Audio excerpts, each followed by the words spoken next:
മഴയ്ക്കായി തേക്കടിയിൽ സർവ്വമത പ്രാർത്ഥന നടത്തി തമിഴ്നാട് കർഷക സംഘം മുല്ലപ്പെരിയാറിൽ നിന്ന് വെള്ളം കൊണ്ടുപോകുന്ന തേക്കടി സ്പിൽവേ ഷട്ടറിന് സമീപമാണ് പ്രാർത്ഥന സംഘടിപ്പിച്ചത്. സംസ്ഥാനത്ത് മഴ കുറവായതിനാൽ ഇതുവരെ തമിഴ്നാട്ടിലേക്ക് ജലസേചനത്തിനായി വെള്ളം തുറന്നുവിട്ടിട്ടില്ല.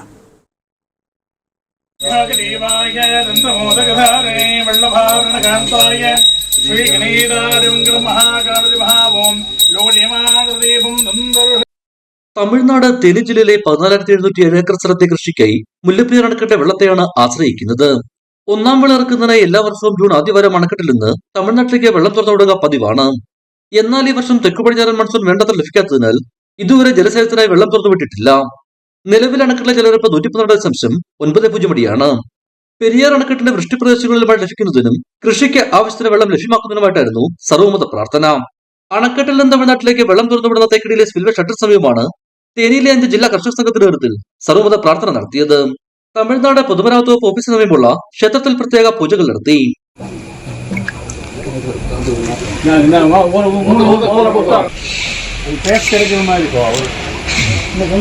തേനി ജില്ലാ കർഷക സംഘം വർക്കിംഗ് പ്രസിഡന്റ് എസ് മനോഹരൻ അധ്യക്ഷത വഹിച്ചു. കമ്പം മാവറപ്പള്ളി ജമാഅത്ത് പ്രസിഡന്റ് ഹാജി സൈനുലാബുദ്ദീൻ, രായപ്പൻപേട്ട വ്യവസായി ആനന്ദൻ, ചെന്നൈ സെൽവം, തമിഴ്നാട് ജലവകുപ്പ് ഉദ്യോഗസ്ഥർ എന്നിവർ ചടങ്ങിൽ പങ്കെടുത്തു.